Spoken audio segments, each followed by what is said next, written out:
Welcome back to AsArt with Nick, John, Kyle, and Taylor. Today we're going to break down a little bit reviewing the 2021 Oscars, judging the 2020 movies. And we're also going to talk about if it's still even relevant. Do we still need it? Or what can we do to maybe change it to make it better? Let's do a brief overview. It was the producers had a new way of doing things this time by mixing up the lineup. They're like, instead of Best Picture going last, let's throw it like third to last there. Yep. And then let's do Best Actor, right? Yeah. Best Actor last because they thought Chadwick Boseman was going to win. Yeah. And they were going to capitalize on like a huge thing. And that just turned into be the biggest dud ever.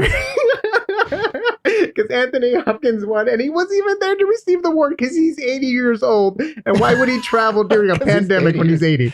Well, what was odd is that some people, didn't travel, the international film nominees, but they were at least like there via Zoom or something. But Anthony Hopkins, nope, he's a G. He's like, nah, I'm not going to go. Anthony Hopkins has a full-on film camera on him. He's not showing up. He's not get this web camera out of my face. I want a film camera. And I mean, plus, how many Oscars has Anthony Hopkins gotten so far? I mean, oh yeah, he's like, what's another?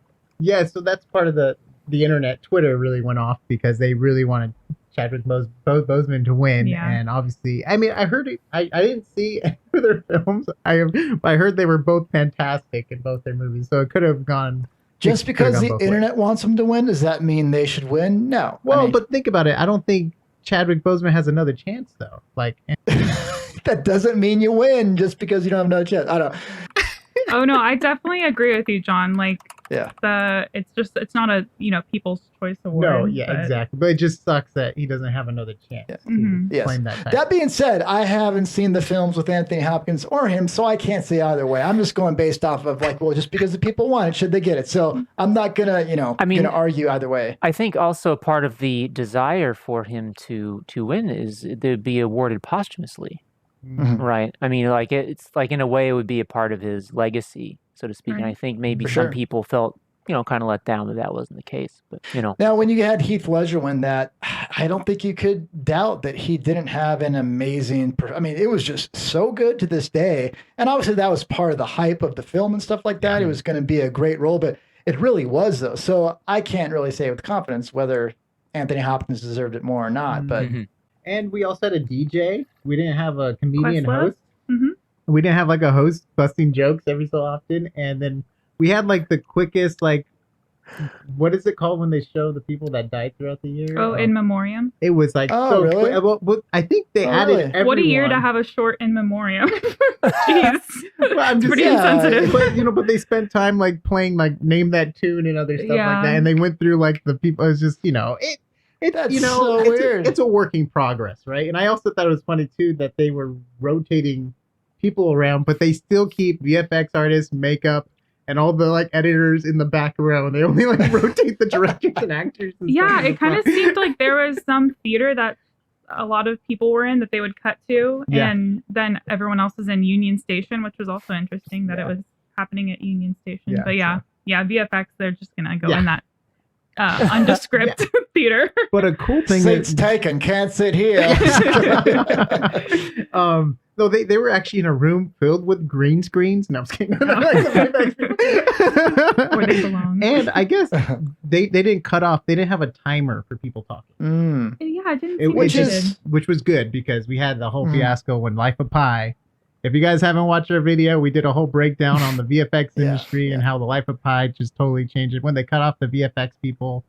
Anyways, that's just a whole long story. If you're interested, watch the video. Last year when Parasite won Best Picture, they were trying to cut off like the third person going up to speak, and everyone was like, what the heck for Best Picture? Mm-hmm. So I feel like they kind of got some flack for that. And then who won Best Actress again? Well, Nick, let me tell you, because I have my Oscar ballot right here. I have my little notes. The leading actress? Yeah, the one. Frances McDormand. So she has just as many as Meryl Streep now, right? I love her. She's just so fun. So she's tied with Meryl Streep, I believe now, which is crazy because like you always think Meryl Streep's like years and like light years beyond every actor or actress out there. So. And I love her because it seems like both her and Meryl Streep like don't really care. But it's probably like. She probably has like a dart wall or whatever. She's maybe. Like going after Meryl Streep.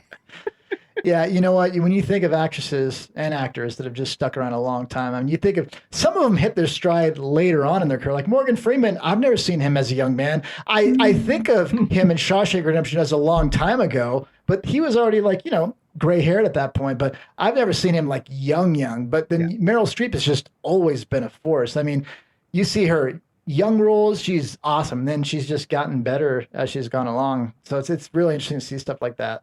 So the only two films I watched were Soul and Tenet that won Oscars. Yeah. And they both won, which was really cool. And nice.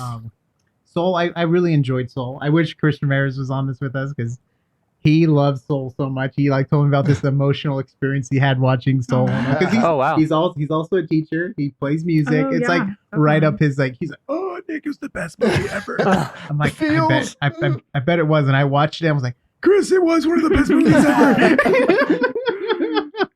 Oh, funny. That's awesome. Oh, Chris. Oh, we miss you, Chris. You're not dead. You were just not on you're not still alive tonight.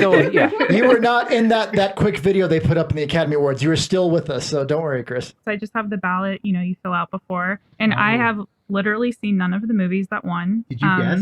Yeah, so I would guess I'd just be like, oh, that sounds like a cool short film. So I would guess it. And I think I got a few right. So you got a good and I mean, I'm sure that's how a lot of Oscar people vote too, honestly. Like, I'm probably not far from that, They get sent them, though. So you know what? There's 24 Oscars? Yeah, something like that. So, I mean, and there's like how many choices? Like, that has to be tough. There's a lot of short films, though, so I feel like maybe. The short films. But yeah, you have to, if you watch all of them. And the docuseries. Well, I want to hear what you guys have to say about the visual effects Tenet winning, because haven't you talked about Tenet on the show? We talked about it. I made a theory saying it wouldn't come out until 2021 because we made a theory during COVID, and I was like so wrong on this theory because obviously it came out. And we made it like was it like June or something when we made that video, John? And I was like, there's no way, because we were talking about the VFX industry and how things were changing and stuff. I'm like, oh man, I don't think Tenet's gonna, because they're gonna want to do a big release and stuff, and they released it. And it's funny that it won Best Visual Effects because it's very practical with their effects.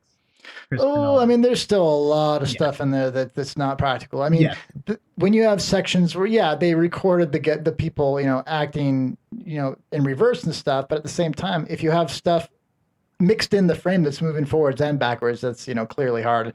There's so many effects in these movies that you don't know that's going on, but whether it's cleanup or things like that. But and I wonder if that's part of the winning of the award. Like, if I can't tell that it's special effects and there was a bunch, I mean, then they did their job. They really will. Yeah, I mean, I remember a movie that I really like is Interview with the Vampire. I just always liked that movie. And I remember they had a lot of subtle effects in that film. And I remember in the making of for the film, the director was talking, and I think they had one of the visual effects guys saying too, but they're saying like, a lot of the effects of this movie almost guarantee that you're not going to be nominated because they're kind of hidden effects. So it is true. I mean, you always think of the big, huge things like Avengers or Star Wars and things like that, but there's a lot of shots that we have no idea had those work on them. Yeah. And then I was looking at the list. Mulan was on there. That was another movie I watched. And I'm happy that I didn't like the visual effects in that one. So yeah. It just, I don't know. They were trying to do like old like kung fu or no like hidden tiger or dragon or like Crouching Tiger, Hidden Dragon. Yes, that one. With a lot of string effects and stuff, and I just don't think it was coming off right. With the film, but. It's hard sometimes with effects. Sometimes you get a great, huge resurgence because you're doing a throwback. Like everybody loved the newer Star Wars that they were doing a lot of practical effects. Whereas sometimes string work isn't something, wire work isn't something you've gotten a lot of since, like you said, Crouching Tiger, Hidden Dragon. But that had a very specific section of time where that was the big thing. And so it's just like, man, you roll the dice and see if people are going to be receptive to it or not. Yeah. Right. There was a lot of other bad negative press with Mulan. With the whole concentration camps and those things. Disney. Anyways, but I did like Tenet. It probably, I haven't seen the list and everything, but it probably definitely deserved to be in the top tier running to win it. I mean, it's kind of a bummer. I'll be curious to see what you guys think. I was thinking if you've worked your entire life to get the Academy Awards, get an Academy Award, this is kind of a bummer year to win one, just because it's not. You don't have the huge audience. You don't have we think of this as being a slower year for movies, it'd be kind of a bummer to win. This is your year. This is your time. And you're like, yes. And there's there's 5 people in the audience. Oh, it's fine because you have the award still. You'll have the medal statue you can have forever. Well, it's just a huge boost to your career. I mean, adapt, right, with everything going on. I feel like they did the best they could with crowd sizes and probably checking and tests and vaccines and whatever they could do to get this show on the road. Okay, so the NFT gift. So there was a NFT. Do you guys know what those are? Yeah, so non-fungible No, I think it starts with a T. Yeah, non-fungible transaction. Or yes. So basically, now people can sell a minute of this podcast. Oh yeah, right? yeah, okay. I know this. So they in the gift baskets they gave a clip of Boseman. What's his name? Chadwick. They gave away his rights as in the gift. It was a weird thing that did not play off right either. But they were trying to be hip and cool with this new source of transactions. And Nick, I'm sorry. It's non-fungible token. I messed up. Oh, thank you. Right. Yes, I messed up too. Sorry for all you crypto people out there. Did you feel like there was any robs or you think it was pretty fair? I think it was pretty fair overall from what people said too. Robs. Well, I think. I don't know if I don't know if this is correct, but I believe Glenn Close has never won an Oscar, and that's a big thing. Or maybe it was that she never won Best Actress. I feel like there was contention last year where she lost to Olivia Colman. Getting a little in the weeds here, but she was nominated for something and lost. So I was like, when Glenn Close loses, it's just... Glenn Close is one of those ones where you've grown up with her, right? She's been known for so many movies. You think, well, she has to have gotten one. Yeah, one of those. You find out it hasn't happened yet. It was crazy. Leonardo DiCaprio, right? Yeah. He went forever, and then the one he got is when he got mauled by a bear. They're like, oh, he had to get mauled by a bear to win. I hate when that happens, though. They're like, it's his time, and then he wins. I'm like, yeah, what we were saying earlier, John. It's like, what? And that's a bummer to me too, because you think, so Denzel Washington is one of my favorite actors. He's been in so many amazing, really, literally one of my favorite actors. And yet, he was great in Training Day. And that's what he won his first time for. I don't know if that's his only win, but that's what he first won for. But the whole thing that year is you've never had an African-American win an Academy Award or something like that. It's well, did he win because he was a great actor in a great role, or because you guys wanted to make a political statement? That bums me out, because he's by far deserving of probably a number of Academy Awards, but did you get it because that was your best? You know what I mean? It's a hard thing. The same thing, like you were saying, Leonardo DiCaprio, you're like you said, it's his time. Well, he's done so many great movies. I would say even better than that, even though I really like that movie. It's but it's just the year when it happens. Mm-hmm. Yep. And what was the name of the actor that thanked his parents for having sex? Oh my gosh, Daniel Kaluuya. Wait, what? Kaluuya? Yeah, he was getting really hippie with it. He's from he was one for Judas and the Black Messiah. Yes. I don't know if you saw that. He was also in Get Out. He was the main character in Get Out, if you remember that. And Black Panther. Mm-hmm. He was in Black Panther. Yes, and he was really getting hippie. I can't believe I'm standing here, and just think of it. My parents had sex, and I'm here right now. And then it just it cuts to his mom, and she's like, "What?" It's so good. I know it cut to the sister too. Was that his sister? His sister and his mom. I was they're oh my gosh. But you could tell he was just so excited to win though. It was just so innocent with it too. He was just he had so much energy. He was just so happy, and it was so great to have a reaction like that. And I'm glad that it's fun. I remember, I forgot what gentleman it was. It was around the time Life of Pi. It might have been the director of Life of Pi, but you could tell he was not the typical Hollywood trying to play it off really cool. You could tell he was so excited. And it's cool when you get people that are just not trying to play for the camera, but they're just legitimately and genuinely excited. That's always a fun thing to have. Yeah. Were you okay with them not doing best picture last? Yeah, I don't really have any strong feelings about it when it was happening. I'm like, okay, whatever. And best director was pretty early on too. Right, yeah. Which was really weird, the way they mixed it up. And, it could work, though, right? To get people to tune in earlier, because everyone's just going to go to the end, right? For all the big awards. It makes sense that you bookend it, right? With, something good at the beginning and then towards the end. Yeah, incentive. But what was funny was they brought the whole group up there for the winner for best pictures, and then they had the actress speak. What was her name? Oh my gosh. Frances McDormand. Yes, and she like did this awesome howl and everything, and then she had to come back up for the next award. Yeah, she wanted it. But it's like she just like ended it with like the best. She was like, oh, woo, woo. She like did this like awesome thing, and it was like, whoa, this is amazing. She goes back up. There's like, great, now I have to come up for like 10 seconds. I know. And then she left. She was like, I have to top this. Yeah. So that was just fun. Yeah, the format was interesting because they had this framing thing where whenever they would announce, usually when they name the nominees, they show like a clip from the movie. They didn't do that for some reason, or they did it sometimes. No. But they would talk about like where the people came from. They'd be like, he started out as a intern at blah blah blah, and then now he's nominated. And they did that for everyone. And it was like I was reading a Wikipedia. That was kind of weird. Like I don't know. Yeah, it was why they did that. And it was also weird too because like you're talking about like makeup and like like clothing designs, and they weren't showing any examples. Yeah, they were just like they were a waiter for 4 years before. Like I don't know, it's like so random. Which was cool. Like I didn't mind the backstory, like how they got there. I guess I cared more about the smaller people because that was more interesting. Yeah. Like for makeup and VFX, like for actors and stuff. I'm like I'm not really big on that. But like they didn't show the work. Like for you would think like they would show a clip or something. I don't know. But it was also probably the format too, and everything was live. Right, everything it wasn't pre-recorded, right? It was really interesting too because I don't know the terminology for this, but like the camera didn't look live. It like looked very cinematic. Did you notice that? Yeah, except for sometimes they would like switch the camera on a guy's shoulder and it would be really rocky. Like the guy just tripped or something, and they're like, "Wait, don't come back!"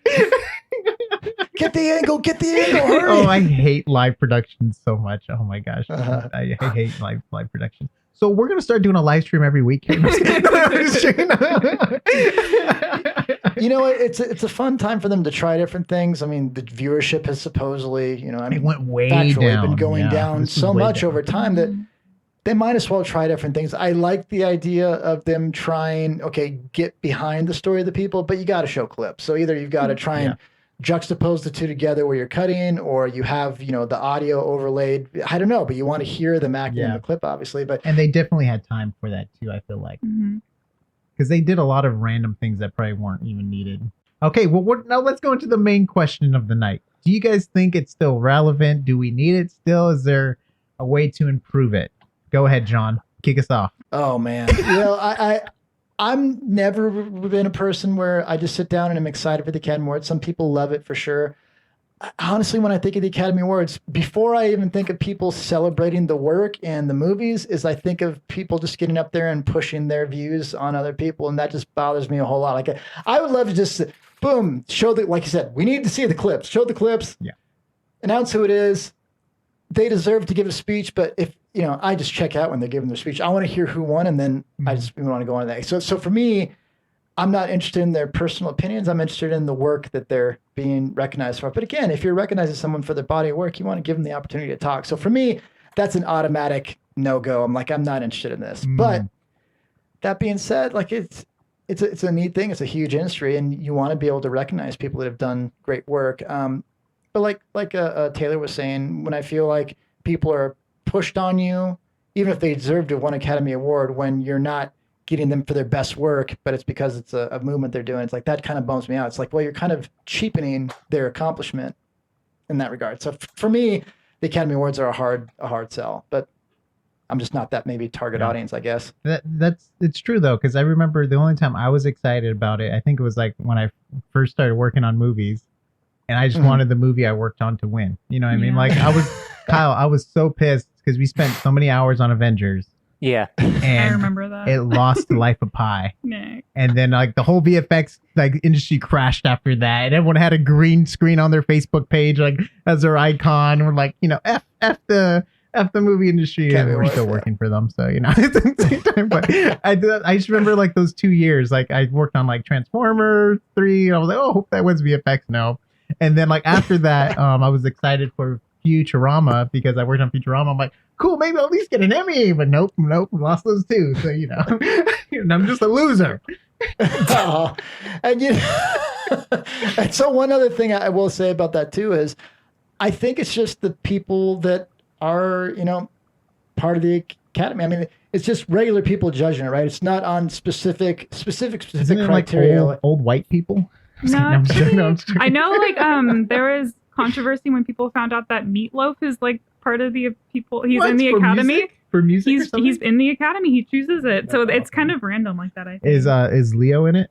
Leonardo DiCaprio? No, he would have won a long time ago. Oh, you think he would have rigged it? Dang. No, I've told this story on here before in another episode, but my instructor I had in graduate school, or actually a number of instructors I had, they had worked on the prequels, and episode 1, which is I'm not a huge fan of.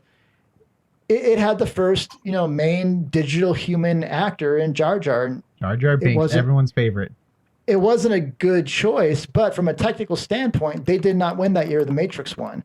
Now, who actually deserved to win on technical merit? Probably episode 1. But if you asked me what was the best visual effects movie of the year, well, The Matrix for sure, because it used it in a very creative way to aid the story. Yeah. But again, what's your criteria? So that's not really defined. It's just, okay, who ends up winning? So that, to me, that's kind of hard. And the same thing kind of comes up in other categories as well. So you mentioned that. I just wanted to mention that as well. I guess I would begin by asking a clarification of the question. Do you mean, is it relevant in terms of the public or relevant in terms of the industry itself? No, because it's important because there's two different distinctions. The public. We're the public. Yeah. Yes, public. That's good. That's good because so it's only as relevant as people care about it. Mm-hmm. Really, right? Yeah. I mean, it's the only thing that so every industry has its award ceremonies, right? And but they don't go internationally televised, right? Mm-hmm. Like I mean, there's awards for best construction project, right? From like from like all these, like best nurse, right? Like all this different stuff, right? But it's because that the Academy Awards are aired internationally, that by the media powers that be, that people are made to think they need to care. They can, they totally can, but we don't have to. So it's only as much as we deem it relevant. So do you think it's relevant to modern audiences, or do you think that's why you're seeing the drop? Do you think it's a format thing, or do you think it's just? No, it's definitely not a format thing, because we've seen successful transitions to other formats through other mediums, right? Mm-hmm. So I don't think it's because of that. I mean it could just be that it's a postmodern world and people want to deconstruct things, and the Academy Awards they're front and center because everyone knows about it, right? And it's visible to everyone. I agree with Kyle. I mean, it makes sense that you can only, if the public doesn't care about it, then it's not going to do well. But yeah, of course, I think you'll have to like pry it out of the Academy's cold dead hands. It's very important to the people in Hollywood, But also, there's like some magic to it. It's almost 100 years now, right? I think it wasn't. No, 93. They said 93rd a lot. Almost 100 years. But I worked at the cinema library at my college, and we had like someone had donated their Oscar, like a producer or something, and I got to hold it, and it's like if it was like a Golden Globe or like it would be cool, but I feel like Oscars kind of have that little bit of magic to them. Yeah. I don't know, you can't really compare with the others, but it's like holding like a basketball ring or something like that. Like it was, you know what I mean? Like it's like, wow, Jordan had 6 of these. Yeah, because it's like the most important award in movies. Yes. So. I mean, out of all of them, what are they, like BAFTA? I don't even know the other ones. Yeah, what are the other ones? I think Emmys award? No, that's TV. You have the Kids' Choice Awards. Yeah, Nickelodeon. You have that. Yeah, but it's the most important of that genre. So for that reason, it'll probably always do better than those. And I think it should be said in general, in 2020, like even the basketball finals, baseball, those aren't doing that well. Yeah. So I mean, that could be part of it. Like I think I said before we even decided to do this video, like, oh, it's probably going to do bad ratings wise, and it did. So actually, how did it do ratings wise? It was the worst ever. Yeah. Oh. Wow. Like even worse than the basketball finals. Mm-hmm. Huh. I don't know if that's even a comparison, but which is interesting because I mean, you think of people were dying for sports stuff when we got the Last Dance Netflix series, and people were just dying for that, and then people were dying for movies, but yet when it actually comes to the finals and the awards and stuff, I don't know if people are just. It's interesting. It's interesting. It's also not fair to like how many movies got pushed back. Yeah. Oh, yeah. You know Especially what I mean? So next year is going to be like an overload of content. Do you think? Because I was like thinking, do you think it's going to be like not a lot next year because of the production that got held up in 2020? I don't know how that works, but I mean, the stuff that won this year was like 2 years ago. I don't know how much it costs to redo their deadlines. So like if they already said a movie's coming out like 2021 at a date, and they already pushed the marketing towards it or whatever, I don't know the value in like just leaving the date and stuff like that. Like I'm not on the marketing side of movies and stuff like that, but I can't imagine like what was the big Marvel movie that was supposed to come out last year? Like there was probably 2 big Marvel movies and those weren't competing for VFX. Black Widow was supposed to come out last year. Yeah. Right. A lot of shows. The big budget ones that, whether it's people that have final say or whatever. I mean, like the Maverick movie, the Top Gun movie, things like that have been just consistently pushed back. But then like Tenet was initially, but it overlapped so much with this whole COVID year that I think they finally said we just got to release it. But I think probably the ones that they were expecting to make a lot of money on, they've held back. And so I think to answer your question, at least in my thought, I think you're going to get some very big budget movies, maybe more than usual. But like Taylor was saying, or maybe Nick was saying, I can't remember, when you have to cancel the production or push it back, then maybe that all equals itself out. Yeah. I know that studios like Warner Brothers is not going to release 2 big movies in the same month because they don't want them to conflict with each other. And sometimes, they'll adjust release schedules just to not coincide with another big release by another studio. Exactly. But so I don't know if that ripples all the way back, or like Nick said, I mean, people spend a huge budget on marketing and establishing this is the date, and most of the time the marketing budget's just as big as the production budget on the movie. Yeah. Oh, yeah. Yeah. Yeah. There was an interesting moment.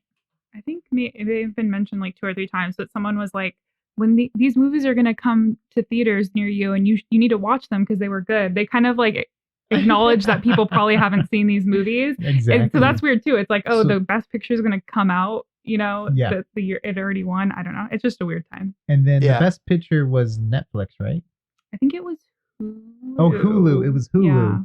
And then Best Actor, The Father, that just came out like towards the end of the year, right? Mm-hmm. Yeah. So like there was a lot that probably people were probably mad about him winning, but it's like it also came out late in the year. Who knows the percentage of people that even watched that? Yeah, people probably just watched the Anthony Hopkins one. Yeah. I'll be curious to see if once people can go back to theaters or are going back to theaters, if they'll be excited to see these movies. A lot of movies, even when you have a decent home theater, it's still fun to see it in theaters with other people, especially. I mean, there's movies when I've gone to theaters and I thought people weren't going to be that excited. People were cheering and laughing. It's like definitely a different experience. So there's something to that for sure. Mm-hmm. Do you think the viewership, Taylor? You seem to be more tuned into this than any of us. Do you think people will be eager to go back to the theater and see these movies from this year? I don't think so. Especially because what Nick said, the best picture was Hulu. Because I feel like there's always a lot of interest in whatever wins best picture. Like last year, it was like, oh my god, like where can I watch Parasite and stuff? But I don't know if like beyond that, so that's in Hulu, and then no one really cares and about then the like other ones, probably. People feeling brave enough to go to a theater too. Yeah, like that has to be a thing too. Like people getting over like the fear of sitting in a large movie theater or things kind of getting back to normal. Like I don't think 2021 we're gonna see like an explosion where it's like, whoa, there was more people than 2019 in the movie theaters. I don't think it's going to be like a comeback like the like Zoom had and the other big companies had like Amazon, because like that worked with the pandemic and stuff like that. Where now I just feel like it's going to be tough. It's going to be slow going and getting people in. And now people are like, well, HBO Max released all the videos on there. How come they can't just keep doing that? And I think they found a solution, but now they're going to have a problem. But is it a problem? Because they're probably keeping more money in their pockets by going through HBO and other stuff like that. We've started down this road. We can't go back. And and it was a road that was going to happen anyway. So it just kind of like sped it up, I think. It's like that thing that leads to the dynamite, what is it called? The fuse, Nick? The fuse! Dynamite expert. Expert, Kyle. The expert Kyle. We have shirts that say Expert Kyle. Yes, so, Expert Kyle. Yeah, so we'll see what happens with the way people feel getting back into the theaters and everything too. So It's 50-50 at this point because like I bet half the population's down to go without masks and whatever craziness, and the other half's like, no, I'd rather just stay at home and be safe. So, but I think the populations, like with the bigger high populations, are main cities and stuff where we won't see huge numbers of people returning back to theaters. So yeah, it's a big mess, and I'm no expert to talk about it. So Kyle is though. Yeah, big numbers here, Nick. I'm on site.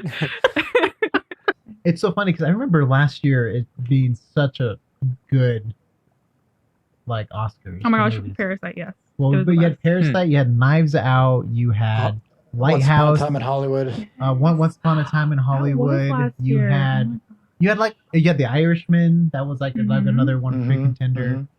You had Avengers Endgame or Infinity War. One of the big Avengers films was in there, and and it was just like we couldn't believe like.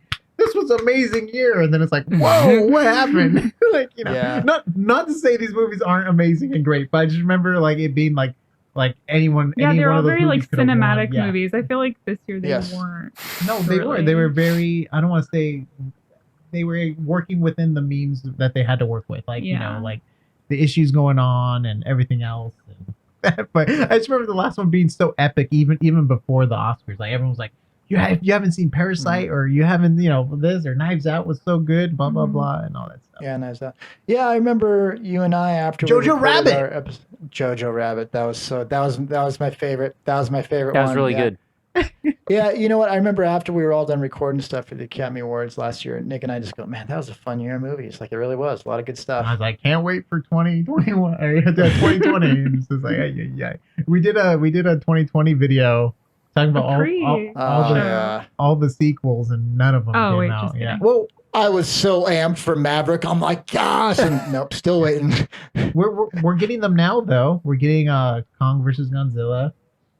Well, it's all the HBO Max shows basically. Actually, I have a great question. Do you think with the Oscars, do you think we'll ever get a clean sweep like Return of the King or Titanic again? Like a movie that just like blows all the categories out of the water kind of thing. Oh, for sure. I mean, you think so? Oh, no, wait. Just to be specific here, like this coming year, or just in the future. You think there'll ever be something like as big as like Return of the King or something now, or you think Nicholas, now they're more looking at dividing it up now? Okay. If I know one thing about human creativity, it's that you can always count on it to do its work, right? So I think we're not done yet with those sweeps. Ooh. All right. Well, I mean, definitely every now and then a movie does come. I remember one of my favorite movies is Lawrence of Arabia. I mean, a lot of people maybe haven't seen that. That I imagine I've never gotten to see it in the theater, but that'd be a really good in theater movie. But did that win multiple awards too? Like 13 or 11 or something like that. The same amount that Return of the King and Titanic won. And Titanic was such a big event that won all those. And then you have Return of the King. So it seems like the only movies we're getting these days that really do well in theaters are the huge blockbusters. And I don't know if those are the type of movies that are typically money-wise, that are going to win those type of awards. But Return of the King was definitely a huge, obvious, big budget blockbuster type of movie. So every now and then they're going to happen. But usually people don't consider those big blockbusters for awards. Like Endgame and Infinity War were ridiculous technical achievements, but I don't think they were ever in the running for Best Picture on the Academy Awards. I don't think. I mean, we have the hindsight of history, right? So I mean, who's to say that there could be a shift in public demand for different types of movies, right? So who knows? I mean, we may get something. But I feel like a lot of those things are going to shows now, though. Oh, that's true. Yeah. Like the more big budget, like big story stuff is going more to shows because I feel like they can milk it more now.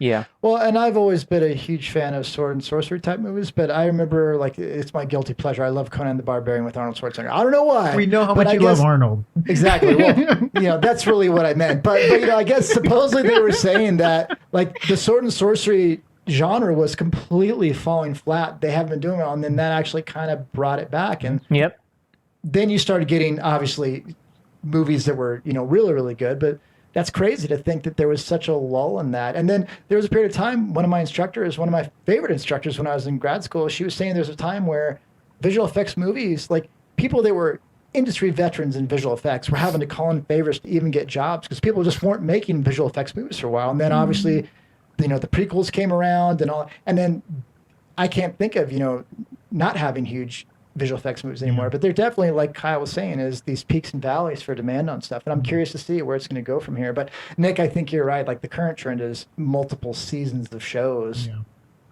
For stuff like for big picture stuff, like think about it, they wouldn't make another Titanic now. They'll probably do a Titanic show. Yeah. And like just spend so much time, which is good, like, really developing characters and you could follow like 6 different people to like when the boat sinks or whatever, or however they're gonna It sinks. Spoiler. Spoiler, the boat's going down. Spoiler, just in case you guys haven't watched any of these Oscars or anything, just maybe we should put that at the front, John. We should do a spoiler. Well, we haven't watched any of the Spoiler from movies 1998. Yeah. We should just always put spoilers because we go back and we're like, remember when Darth Vader was Luke's father? And we're like, spoilers. The Gen Zs are like, what? Oh my gosh, it's so funny. You mentioned that because like on our TikTok, I do a lot of shot comparisons, and every time I do live action Lord of the Rings versus animated, I get like 20 comments. There's an animated version? I'm like, oh no. There's an animated? There's a original Space Jam? That's awesome. Michael Jordan was an actor? It's like, oh, only if you knew. Yes, children. Let me, your elder, tell He was you up of for days an Academy past. Award. But yeah, anyways, I just had that question. If there was ever going to be a sweep again, Well, I just like to bookend it with both John's and Nick's thing is that we are going to see a sweep again, and it will be because of a Conan, the Cimmerian, like trilogy, perhaps. Oh. You think so? Really? Yep. Oh, like a sword and sorcery, you mean? Okay, or here's the thing. The world of Conan is like massive. It's the world. It's a prehistoric Earth. Are you talking about Conan O'Brien? So, yeah, Nick. Yeah, that's what we're talking about. Legendary as well. A biopic. That would actually, you know what? That wouldn't be too bad. Like a pale, pasty ginger guy, like Conan O'Brien. Yeah. No, but I think it's ripe for like an epic storytelling because it hasn't been done like that yet. I don't think. And that really was kind of a world that's similar to Game of Thrones, probably than anything else, where it was very gritty. It was very like hardcore. I mean, yeah. That actually could be a good series, but Game of Thrones, I think we could have a whole other episode just on is the Academy Awards and movies in trouble because of things like when you think of the most epic entertainment, I don't think of one-off movies anymore. I maybe do because we've had so much more of that, but when I think of the best entertainment I've ever had, it's like over seasons and seasons of episodes. It's man, so much. And you know what? Like what Nick and I think Taylor were saying too, like Titanic would have been perfect for a series because it was, I think the original rough cut was like 11 hours long. Well, they wouldn't have had to cut that down to such a relatively short movie. It was on 2 VHS tapes. Yeah, and that was the final version. That wasn't, but that wasn't the rough cut. That was like the final version they edited down to that. And then you get stuff like, Lord of the Rings could have been. Now we're getting a series for Lord of the Rings, so it's very interesting that might be the biggest shift. And do the Academy Awards have to start including series somehow or another? I don't know. That could be something. Well, wouldn't that be part of the what's the show one? The Emmys. But like Taylor was saying, the Academy Awards is always there's some special magic to it because it's the biggest thing. Maybe the Emmys is going to take over. Well, yeah, I think to read some tea leaves. Remember, I think it was like 2 years ago when Martin Scorsese like scoffed at Avengers and then everyone was offended.